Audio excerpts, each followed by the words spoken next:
to. If there's an option, it's like, oh, should we take the Christmas tree down? No, no, we're keeping it up at least. I like to keep it up as long as possible. Most of January. Come on, Might as well just leave it there until next year. Make it a permanent fixture. come on. Let's not be silly now, Lewis. Let's not be silly.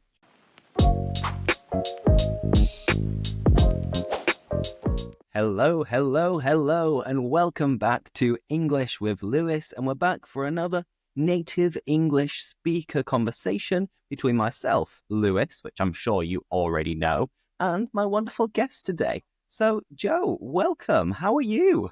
Hello. Thank you. Thank you for having me. I'm actually very excited. I'm buzzing to be here. I'm on my second coffee already because I'm so excited. So be careful. Watch out. My hand's already shaking, not because of nervousness, but because I'm like absolutely, I'm buzzing on coffee and being here as well. I'm very privileged, very honoured. Well, the pleasure is all mine. I've been waiting for this moment all my life. It's before you even knew it, the moment you were conceived, you were like, I wonder when I'm going to have a chat with Lewis. Yeah, for months I've been waiting for that message, Lewis. And finally it came. Woo! Lovely New Year's present or Christmas present. I can't remember when you messaged, but yeah, exactly. I'm very excited. It feels almost surreal. It feels surreal to be here with you, Lewis. We've spoken on Instagram here and there. We've sent messages to each other, but actually to be face to face, kind of camera to camera, or whatever you want to call it, it feels a bit strange to see, and especially the background as well. I've seen lots of your videos with the flag, Ellen Road, all of that, map of the UK. I was waiting to come back to Brussels for the new year, so I had my usual background, and then I was thinking, the classic. New year, new me. I want to get ahead and record lots of videos, lots of these conversations, and I thought, who better to call than Joe? And you said that you are buzzing, which is a really nice adjective, very British English, kind of slang. And if someone is buzzing, it means that they're really excited. Like, imagine a bee or a wasp even. They're like, and constantly moving. And this is you right now. You are buzzing. And just on that note also, I'd like to explain an expression which is a busy bee.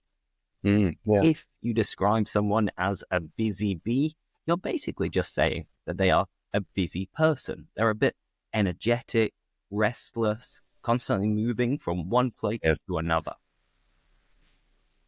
Precisely.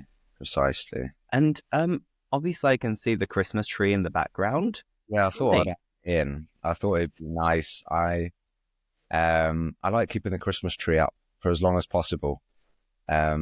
And therefore I thought it was just in the room. It's not been taken down yet. So I thought I'd add it in and just keep the festive spirit going, really. Because we're recording this on the 8th of January. And usually I thought people put down their Christmas tree on like the 2nd, the 3rd, maybe the 4th. Well, people do, yeah. I refuse to. If there's an option, it's like, oh, should we take the Christmas tree down? No, we're keeping it up at least. I like to keep it up as long as possible. Most of January. Come on. Might as well just leave it there until next year. Make it a permanent fixture. Come on, let's not be silly now, Lewis. Let's not be silly. It's a bit too much then. But anyway, Joe, for anyone who doesn't know you, they haven't come across your content in the past, could you do us all a favor and introduce yourself? Who are you? Where are you from? Etc., etc. The ball is in your court. Oh, this is a tough one. I feel like I've had like 3. It feels like I'm on.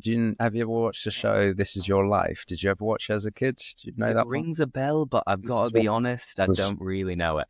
It was basically a British show that used to be from. I think it ran up until probably like the early 2000s or something like that, if my memory serves me correctly.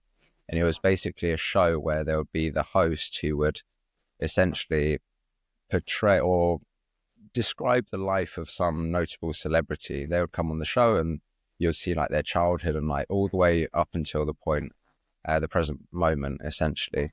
And it feels like that. It feels like that for me. So essentially, there are three parts of my life, in my opinion. Wow. From childhood until going to university, more or less. So I think one important point to make is that I'm from a bilingual household. So I think that changed my childhood a little bit to varying degrees, which can be quite interesting. My mum's French. So I grew up not only speaking English, but speaking French, where my mum would be speaking to me as much as possible, especially as a young child, in French, to make sure that I acquired English. And therefore, I feel from my experience, I think I was terrible at, well, I wasn't terrible at English. I wasn't such a gifted child at English at school. Mm-hmm. Hated studying as well. Apart from subjects I really liked. So sports, I love sports, so I'd try my hardest at that. I liked maths as well, and pretty much any other subject. Except English. I don't know, even English, I didn't like studying English. I didn't like reading either. So that's where I categorize that as like the first, like, more or less 20 years of my life. And then there's sort of my 20s up until coronavirus, more or less, where then I was hitting the books hard. I loved reading. I really got into reading, and I devoured books for years. I remember even one year, like eating books for fun. There was one year I think I read maybe like 60 books. Wow.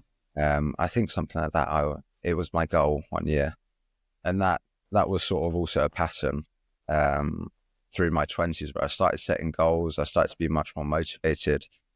In the first 20 years, I was walking through life, enjoying myself, not necessarily knowing my path. Just going with the flow, seeing what happens. Massively go with the flow, but I'm still kind of like that. But now I've got my other half, my evil half, where I'm very motivated, and I've got not strict goals, but I've got direction that I'm going in, and therefore, essentially that. So I had that decade, and then sort of I see it as coronavirus, post-coronavirus life, where I'm really into this. I'm working online now, when before I wasn't, and it feels like my 20s was like a different lifetime, essentially. Okay. And how old are you now, if you don't mind me asking? Sorry, say that again. How old are you now, if you don't mind me asking? Well, how old would you say, Lewis? I mean, I reckon we're probably about the same age. And given that you said your 20s, I assume that you're already in your 30s. And I would guess you're in the first half of your 30s. But I was going to say before we started recording that you were still in your 20s. But now just from saying... Oh, you're so nice, Lewis. But because I'll say that, another reason why I was so excited, or like an indication that I was so excited to be here today. I got a haircut. So I got a haircut. So you can't see the grey hairs quite as much, but I've got a lot of grey hairs. So no, absolutely not in my 20s. I'm 33. I'm 33 and a half. I'm a year younger than you then. Yeah, I thought we were more or less the same age. Yeah, I'm 32. Younger, like 30. Something. Well, thank you. You see, these are just compliments flying each way. Well, you have to sometimes, don't you? Exactly. You got to be nice to people, You see, I'm blushing. Usually, whenever anyone says anything nice to me, my cheeks go bright red. I blush, and I'm like, stop it.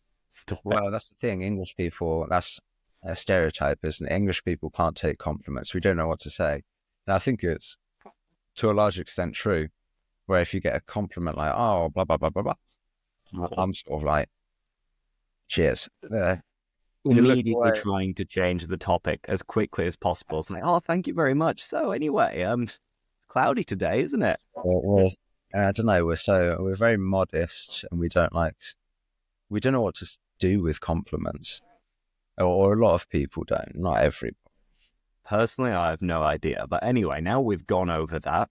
You grew up in a bilingual family. You mentioned that your mum is French, your dad is English, I assume. No, no. I'm a very big mix. I can't even calculate what percentage of what. But essentially, my dad's got Irish roots, basically. But he grew up in England, and he's basically half and half Irish, half English. Grew up in England. I forgot to mention that I grew up in Cambridge, as you asked earlier.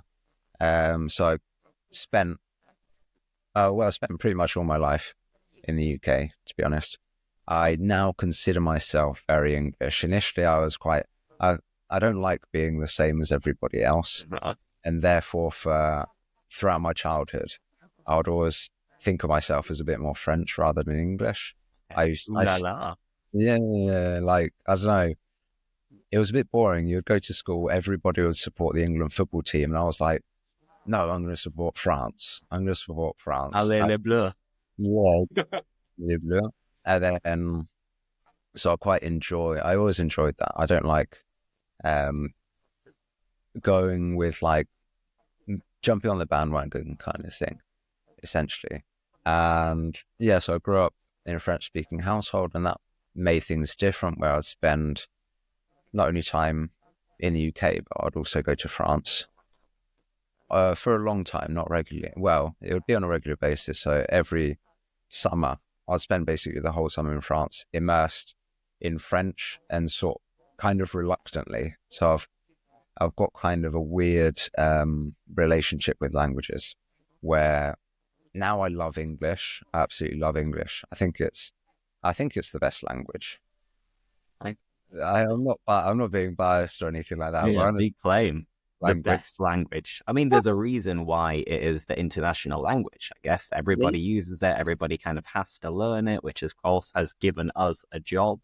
But yeah, I just want to dig deeper into being kind of raised in a bilingual household, because this is what I wish I had when I was growing up, and I had to learn languages, let's say, the hard way, by doing it at university and then trying to immerse myself like artificially in Spanish or Portuguese. Now I'm trying to do the same in French as I live in Brussels. Ooh la la. Ooh la la, je parle un peu de français. Oh, bien sûr.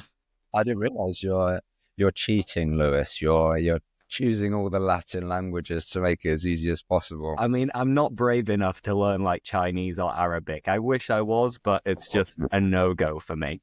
No, I wouldn't. So you've got to have a good reason to learn a language as well, unless you're one of those mental polyglots who just want to learn any kind of language. Mental. Language learning is really hard. I think it's underrated how hard it is, and there's almost no finish line, because you can keep learning even your own native language. You can keep learning more and more words and getting to know the language better as well. So it's underrated how tough it is to learn any language, even an easy language like English. And for French, with your mum being French, like, do you remember when you were growing up that she was kind of annoyingly pushing French on you? Was there some kind of like rejection towards learning French?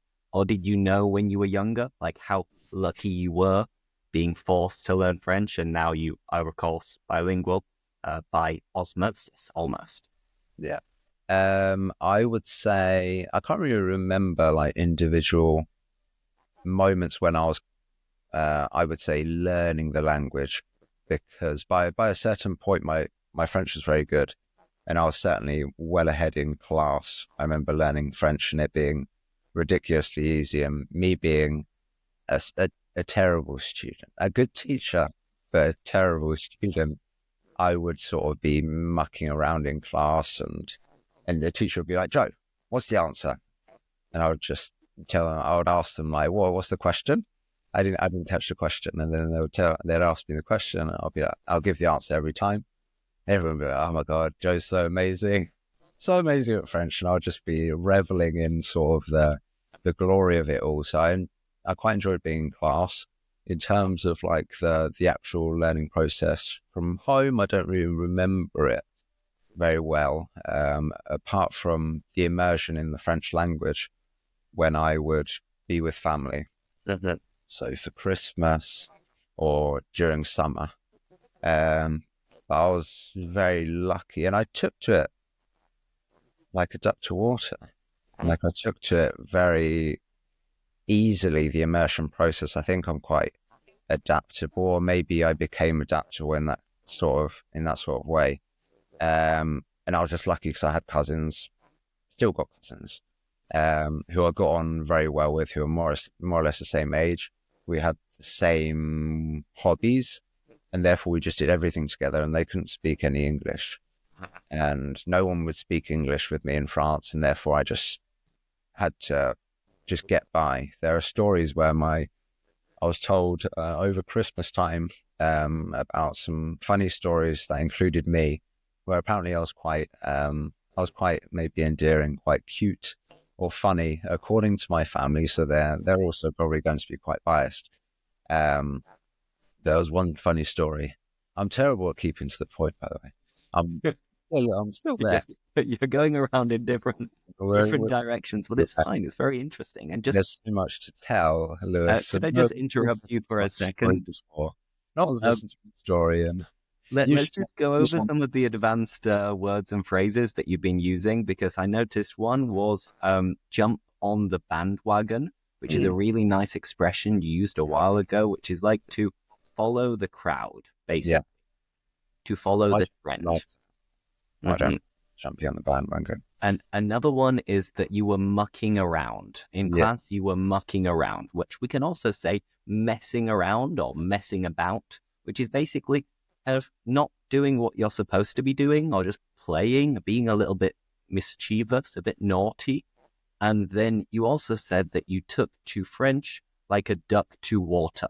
So it was basically a natural process that you adapted to that immersion process very efficiently, let's say. So yeah, I just wanted to butt in and interrupt by going over some of those advanced phrases, little gems. Please. What was I saying anyway? I can't remember now.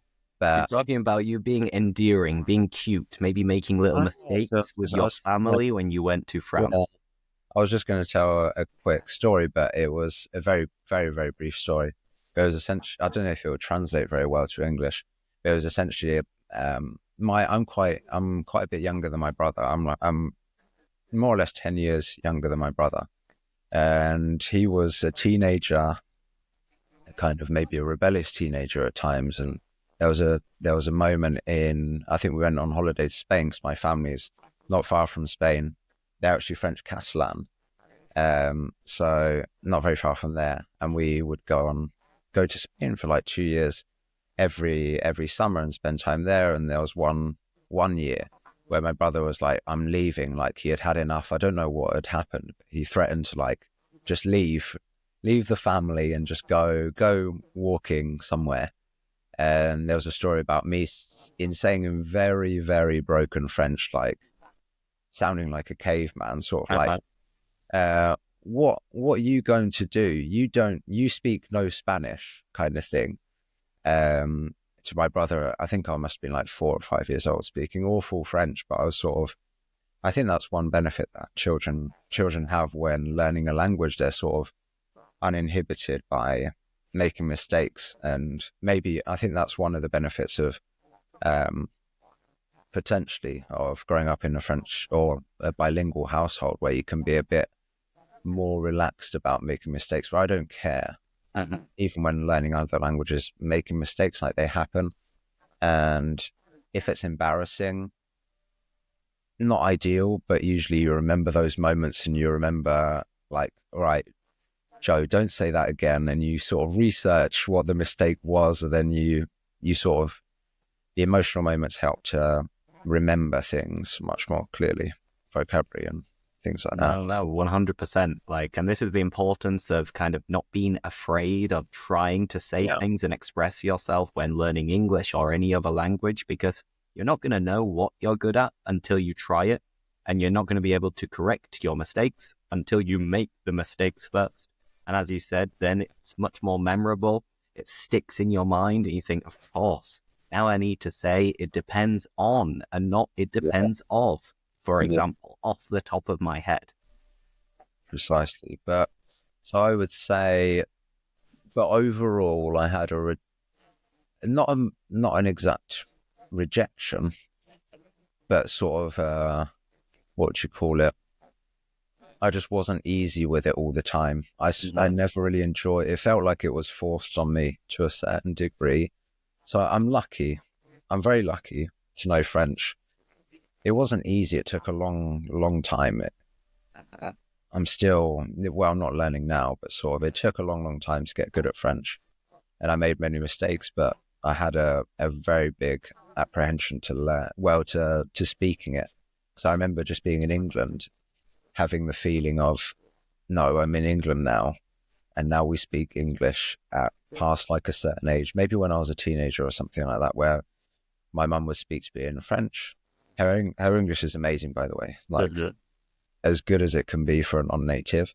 She's been in England for a long time, though she's still young. She's still very young, as she likes to say, but she is a wonderful mother.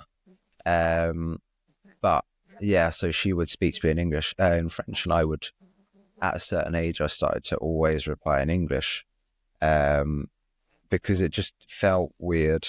It felt strange replying in French, unless there were specific moments. So I would use it to my benefit, being a manipulative so-and-so. I would use it, one, if I needed something. Oh, maybe Maman, s'il vous plaît. Yeah, if I needed something.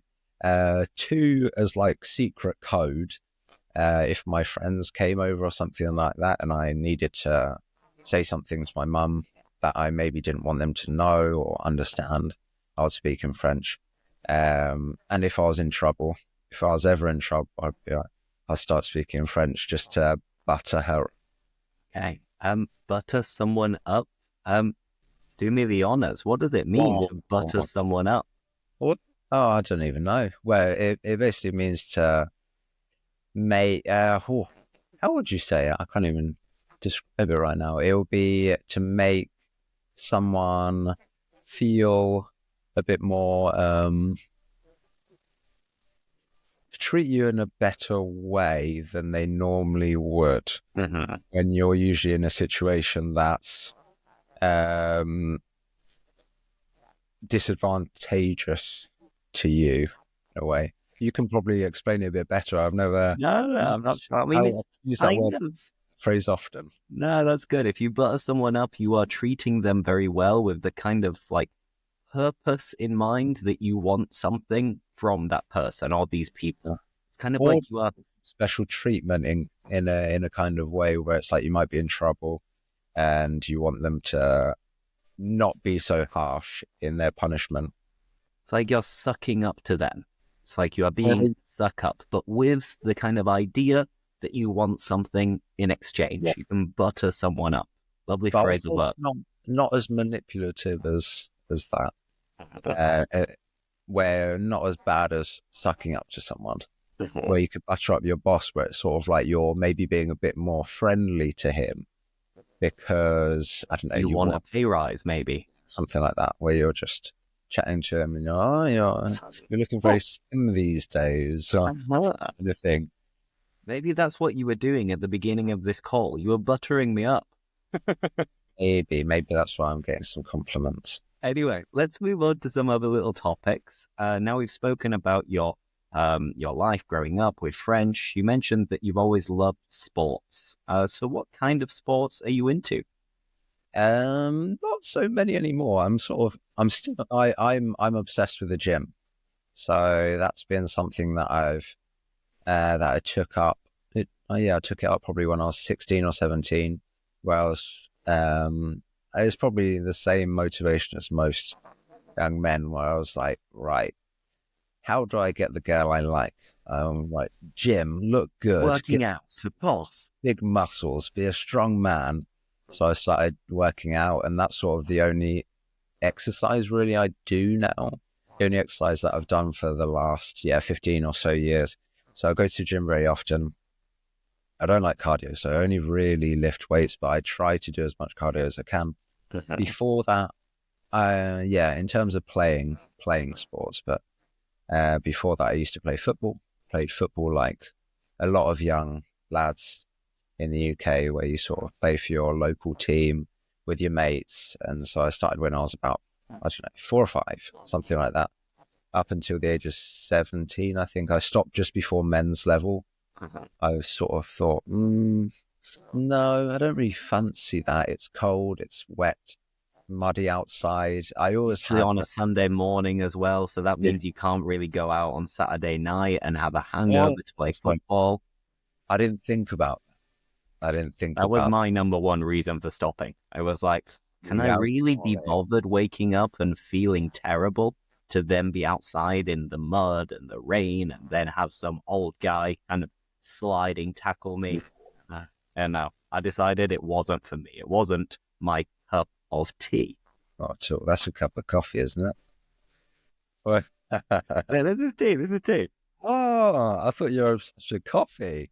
No. So I drink coffee to wake me up, and I have tea to like chill out, where I can just sip on it over a period of time. But in the morning, I need 1, 2, or even 3 espressos to actually feel like a normal person.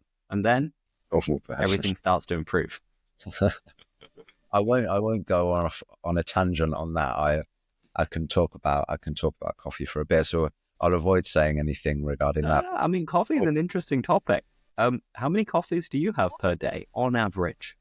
Now, so things have changed. That's why I can talk about it for like the next 10 minutes. But now I have one a day. Today's an exception because I'm so excited, and I had a fear of sort of running out of energy talking at the end. So I'm on two at the moment, but usually 1. I cut down 3 months ago.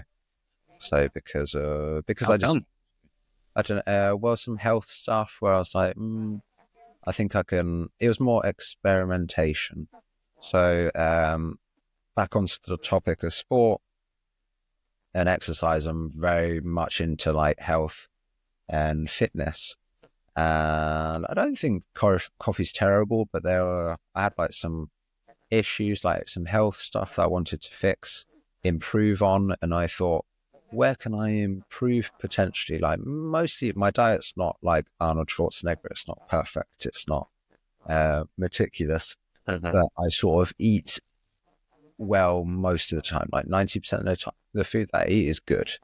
And I don't tend to eat too much. And therefore, I think it was like the only things that are bad.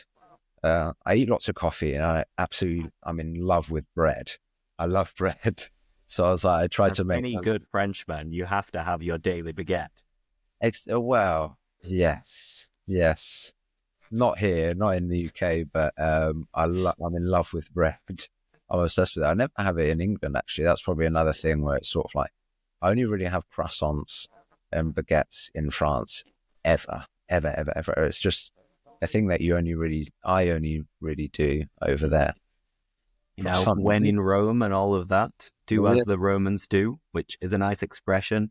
When in Rome, do as the Romans do, or usually we just shorten it and say when in Rome, means that if you go to a country or a city where something is very, very common, then you do what the local people do. So if you go to France, of course, you're going to have your daily croissant, pain au chocolat, and then you're also going to have a nice baguette. Yeah, exactly. With cheese. Cheese, of course. So sort of I made those changes. Up until probably pre-coronavirus, I never drank coffee at all, ever. I was completely of the mindset of my energy completely comes from me sleeping and being healthy. I don't need coffee as a boost. And then I dove into online classes, teaching, and it's just a nice thing to have. I'm not really a big fan of tea, if I can say that without offending. I mean, you're clearly not English, are you? This is the Frenchman coming out. Precisely. So for me, tea's a bit boring. I used to drink tea with milk and sugar before, like when I was a bit younger. Quite tasty, but I haven't. No, it's not really something for me. So I got into coffee, and slowly I went from one coffee to two coffees to three coffees a day. And so I was essentially having about I'd never have more than three coffees a day up until October last year. So now I'm trying to stick to one, and it's fine. I'm okay with that. But then I make exceptions. There always are exceptions, aren't there, Lewis? You always have to. You always have to have like cheat days and cheat meals. If you're sticking to a nice diet, then at the weekend, maybe once a weekend or just one meal, you need to absolutely pig out. And let me go over some phrasal verbs. One that I just mentioned is pig out, to eat like a pig, eat a lot. You said to stick to, which is very common this time of year. You stick to your New Year's resolutions, which is like to maintain them, to continue with them, and not give up. And you also said that you were cutting down on coffee. You could also say cutting back on coffee, which is to reduce your consumption of something. Phrasal verbs, I love them. I can't get enough of them. I can tell. I like using them. I like using them. They're very useful. Naturally as well. Now, one thing I'd like to go deeper into is the fact that you said you read 60 books in a year, which works out to more than one book per week, which is pretty insane if you ask me. Well, I was actually audiobooks, I think, were included in that. I said that they weren't, but I think that they sounds better. So I think I was working. When I was working, I was sort of listening, because I think it was a year where I was doing something completely different. I was working in a wholesale shop, and I was doing night shifts, and therefore it wasn't customer facing, and I could sort of do my own thing as long as I took my headphones out or earphones out, then it was fine. So I would listen to audiobooks quite a bit to help with the count, but sort of I think that was a bit extreme personally. So the next year I didn't read quite as many books, nowhere near. I was sort of like, it's not as useful really, and you got to implement, because a lot of the books that I was all reading, about action. You can listen and do all of these things, but in the end, if you don't do anything about it, then kind of what's the point, really? 100%. Because at that time I was very much into non-fiction books. I was all about self-improvement, self-development, and sort of reading books that were useful. But by the end of the year, I had decided that, that you can take in all that knowledge, but then you have to sort of implement and use those teachings. So then the following years, basically after then, I didn't have a goal of reading a certain amount of books, and I was sort of like, I'll read the books I want. And now I'm very much into fiction, actually. I used to think fiction books were useless. I was like, oh, what's the point of reading fiction? You sort of don't learn anything. It's just entertainment. But I think especially sort of timeless classics, they have lessons in them within the stories. I think they're really useful and entertaining at the same time. Hopefully, I'm like what you were like in the first phase of your life, where I never really read anything. Podcasts and listening to audiobooks, I think, is a completely different scenario, and I enjoy doing this because you can learn a lot from it. It's entertaining at the same time, so you can kind of kill two birds with one stone. But obviously you've changed from being a little bit obsessed with books to now going to fiction. Oh, yeah. I wouldn't say I'm not obsessed with them, but I just do them for pleasure and for learning. And so now, because I didn't study very hard at school, I'm kind of going back and trying to kind of making up for lost time almost. 100, well, for sure. So I'm kind of rereading old classic English books that I couldn't even remember the story to very well, like in detail.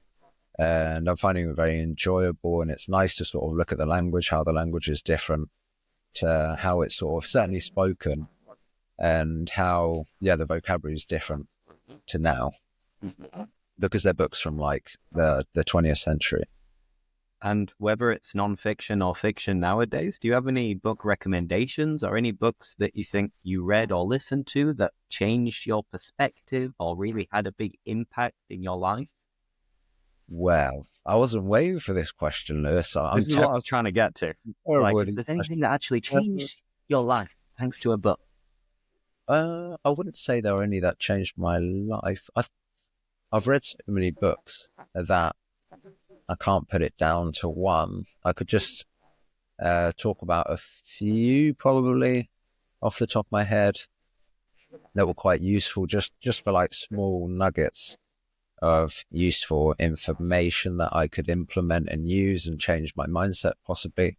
There was one that it's not a very famous book and it's not necessarily very, it's not very popular. But there's one called, I think it was Extreme Ownership, which I read. I think it was in that year where I read loads of books. It's about basically taking ownership of everything. And that just essentially, even if something's not your fault, you take responsibility for it anyway, and therefore it puts you in control of situations, which means you can change the situation essentially. So the problem is with painting yourself as a victim or being like, I couldn't do anything about it anyway, or it's that person's fault. It means that you lose power in that situation. You lose power to change it. Which is sort of a big, it's very important. It's very important. It's about taking responsibility, essentially taking ownership of things, and sort of, I like to think that I do it more than I used to, where it's like, okay, maybe this isn't completely my fault, but it might be partially my fault, and therefore I can change what I can change and make situations better, or make up for something I did. So that was one of them. Another one was Rich Dad, Poor Dad. I don't know if you've heard about that one. It rings a bell. I'm not sure. So, could you sum it up?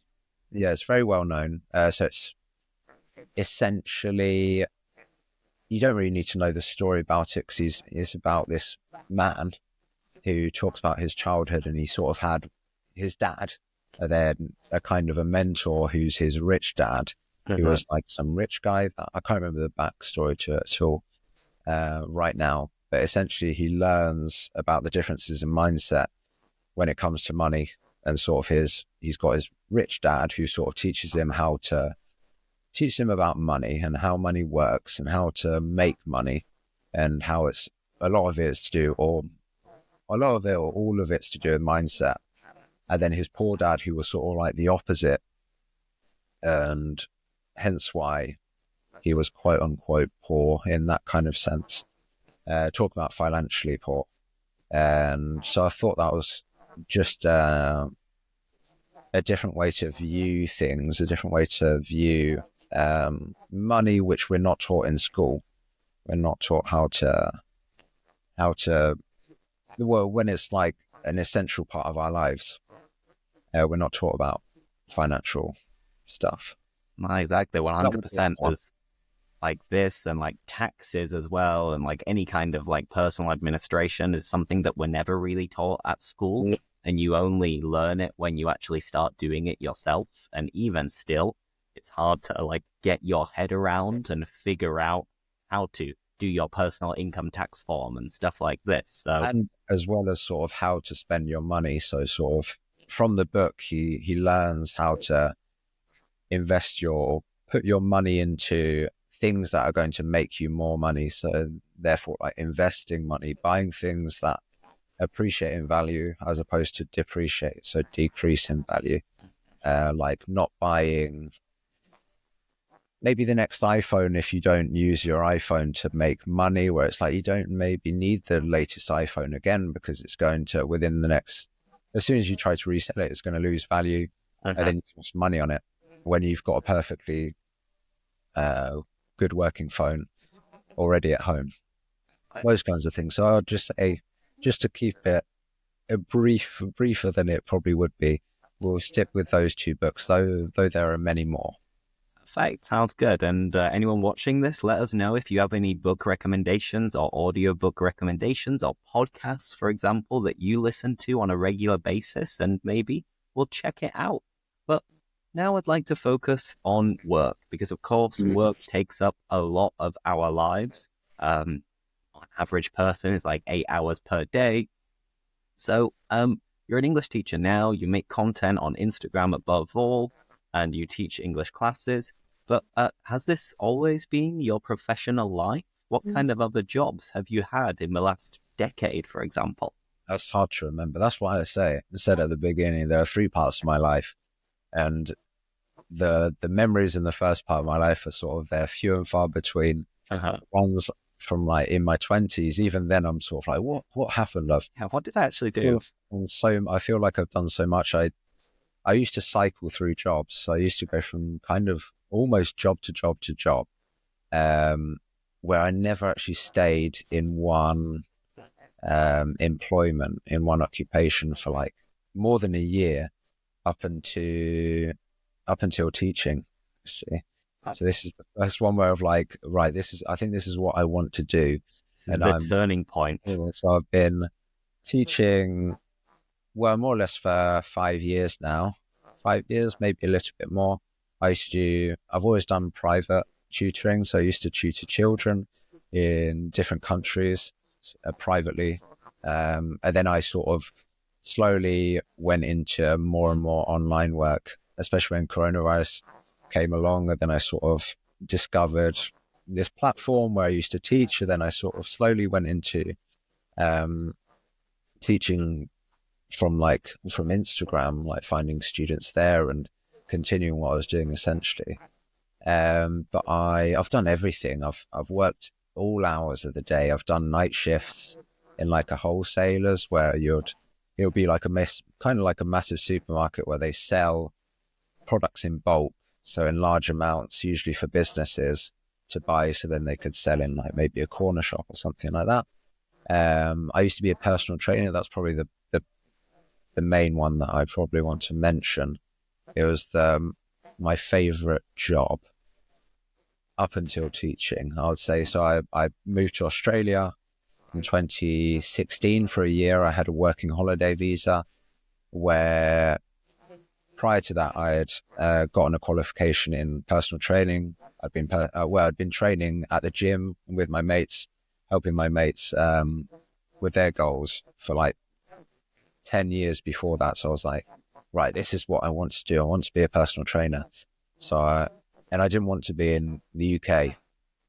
So I was like, I want to be in Australia. The weather's good. They're basically English. They're just a bit more fun and positive, maybe in some kinds of ways. The only downside is that everything can kill you with the creepy crawlies, spiders, snakes, and all of this stuff. But yeah, there are a lot more positives than negatives, 100%. Yeah, I think the weather makes a massive difference, and I think they're very similar to like working class, middle class people in the UK, where they like things like banter, for example, which we really appreciate in the UK, and where I would say America. What is banter? Because this is quite an advanced word that's really, really common in the United Kingdom and in Australia. But how would you define banter? Yeah. Banter, sort of like bands. Well, I think it comes in slightly different forms, but it's essentially the dance of teasing and having fun and joking around with your friends, essentially, where it can be a kind of a battle or a dance, depending on how you see it and depending on the intentions of each of the participants. But it's essentially a kind of a fun conversation that you have with mates, where you just have a laugh, and it can lead to insults to varying degrees, painted in different ways, not like it's so funny because this is the poshest ever way of defining banter. It's a dance of teaching. I'm from Cambridge. Teasing, sorry. I'm from Cambridge, But yeah, it's all about joking, kind of insulting, but in a friendly way. Everyone having a laugh, having a good time, and it's a really common term in the UK. It's like to have some banter, to have a laugh. basically. Have a joke. I think it's essential to our culture, most of the areas of society in the UK. And that's one of the areas that I'm most proud of being English, is not banter, but comedy. I think English people have a very good sense of humor. We understand comedy very well, and I think that leads to us understanding social situations quite intricately outside of just like the words. So in English, it's not just about the words, it's sort of how you say things. Therefore, you've got forms of humor like sarcasm, where we're essentially saying the opposite to what we actually mean. And then that comes with different forms. Or I quite like with my friends using sarcasm, and they don't understand sometimes that I'm being sarcastic. So I quite like playing with the fact of being sarcastic, but saying in a way that can be confusing. Like, is he being serious or is he not being serious? Like, I don't really know. And like, should I it to the limit of sarcasm? Yeah, exactly. So that's one of the things that I'm most proud of being English about, where it's like, I think our comedy is, let's say, unrivaled, but maybe I'm being a bit biased again. Yeah, who knows? So you moved to Australia, you got a working holiday visa. This was what, like almost a decade ago now. And you went there with the idea of personal training and working in gyms and stuff like this. Were you in Sydney, Melbourne, Brisbane? I was in Sydney. I stayed in Sydney the whole time. I did like a little bit. It was a 1 year working holiday visa. You can get an extension to it to 2 years if you do essentially some agricultural work. But I was of the mindset, no, I'm here to enjoy myself, because the agricultural work can be horrible, and it's it lasts for 3 months. And therefore I just went with the mindset that I'm going there to do personal training. And if I can only stay for 1 year, I stay for 1 year. It doesn't matter. And that's essentially what happened. It was a bit of a roller coaster ride, especially at the end, where I could have stayed longer, and I could probably still be in Australia right now and not be an English teacher if it were not for certain circumstances. But essentially I stayed for 1 year and I did personal training in Sydney, and it was amazing. It's one of my favorite cities in the world. It's interesting because I think I went maybe like a year after you, and I did a very similar thing. I went with my girlfriend, and a lot of my friends from home were going at the same time. And I had already been teaching English in Spain for like 3 years, more or less. So I went out there with the idea of just having like a gap year of traveling, having fun, maybe working in a bar or laboring or something like that. And then when I arrived, I stumbled across the possibility that like, oh, actually, there are loads of like international schools. So I can start teaching English to all of these international students that go to Australia with a student visa that allows them to study half of the time and work half of the time. So I got really lucky. I hit the jackpot, so to speak, because teaching English in Australia is pretty well paid. It's not well paid in many other countries, but in Australia, I was minted. I was loaded. I had a lot more money than my friends who were working in, let's say, bar jobs and stuff like this. So that allowed me to travel around Australia. And I agree with you. Australia is an amazing country. The only downside is that it's so far away, and I'm not keen on like creepy crawlies. I'm a little bit of a coward in many ways. Don't be. They're not that bad. Maybe I didn't venture out too far. So it's usually once you get away from once you get away from the cities, the major cities, the centre, that's where you start to get the more dangerous animals and creepy crawlies, insects and stuff like that. So I didn't really see many. There was I remember seeing a huntsman spider, which is just reasonably large spider that's very fast. So I saw those twice in my house. Apart from that, I didn't see anything. I went to like some zoos and didn't see any. I saw a crocodile in the zoo, and that was impressive. But it was a kind of a show in an arena, and there was a crocodile in like a swimming pool. What would you call it? Like the warden or someone was trying to entice the crocodile out of the swimming pool, and I was like, it's not that big. You could see like a shadow. Then as soon as it came out of the water and it was on land, I was shocked by the size, I was like, oh my God, that's enormous. That's scary, massive, scary. Like, I was very far away, bear in mind. I was I don't know, 50 meters away, but so luckily I wasn't close to it. But I also saw a huntsman, and I had to be the one catching the huntsman in the house, obviously, because everyone else was terrified of spiders. I was like, oh, it's a spider. It's okay. It's not. So I got a piece of Tupperware, like a plastic little box that you put in like your lunch in, and it was on the wall, and I sort of slammed it against the wall, and it still almost escaped. It hit the edges of the Tupperware, and then we didn't plan for like the next phase of like extracting the huntsman out of the house, where I was like, now get paper. And sort of the huntsman goes like onto the bottom of the Tupperware, which is essentially millimeters away from my hand, and I was sweating, like shouting, guys, get the paper quick. It sounds horrible. Like, I was going to have lunch after this, and now I think I've lost my appetite. You're welcome, Lewis. You're welcome. So yeah, thank you. Now, anyway, before we wrap up and call it a day for today, just tell me about your plans in the near future. This year, do you have any objectives, any goals? Because before we started recording, you said that you were home with your family back in England, but you said that you weren't planning on staying for too long. So what are your plans in the short term? That's a wonderful question, and I don't think I've got an answer to that, to be honest. No idea.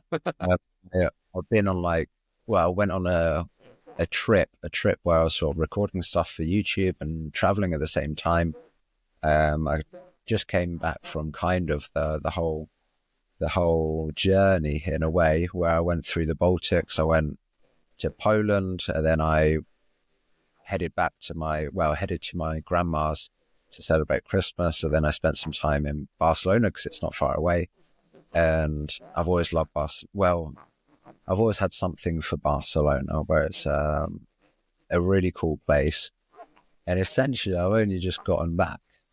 And even though we're like a week into the new year, I still haven't actually I haven't reviewed my goals for last year. So I like to have goals, a direction in life, where I'm heading, but then I'm extremely flexible in terms of what happens, essentially. But I like to have direction, because otherwise I become relaxed and I chill too much, and then I sort of float about, essentially. So I need to review those and decide kind of if I'm going in the right direction, which I think so. I enjoy teaching. I enjoy what I'm doing, working online as an English tutor. But I need to, I essentially don't know. And in the coming weeks, I'm going to be putting my head down and getting serious about, at least for now, what I'm going to do. So for now, it's undecided, but I don't know. We will see, Lewis. We will see. Anything could happen. Hey, Sarah. Whatever will be, you know? Exactly. But no, it's interesting. I think there we will wrap it up. We will call it a day, which means to finish this conversation for now. But of course, everybody check out Joe's channel and his recent videos traveling around different places. If he ends up traveling around to other places, I guess there'll be some interesting vlogs. So yeah, Joe, thank you so much for joining us. It's been really interesting. Cheers, mate. It's been a pleasure. Cheers, mate. Yeah, man. Water for me. Well, I've got a glass of water, but I need a glass of water. My throat is parched. Last bit of vocabulary. My throat is parched.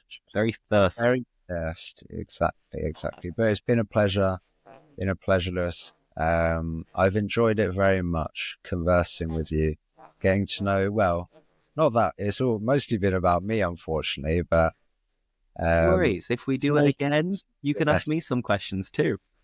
Yeah, exactly. Maybe next time we'll see what happens, what the future holds. Anything could happen. Whatever will be, will be. You mentioned it. Exactly. So yeah, thank you everybody for watching. Thank you, Joe. And I hope you enjoyed this video. And as I said, let us know in the comments if you want us to do this again. And if you have any book recommendations for us to check out, because I'm eager to read your comments. Absolutely. Thank you, guys. Thank you for watching. Thank you very much, everybody, and see you next time. Bye-bye.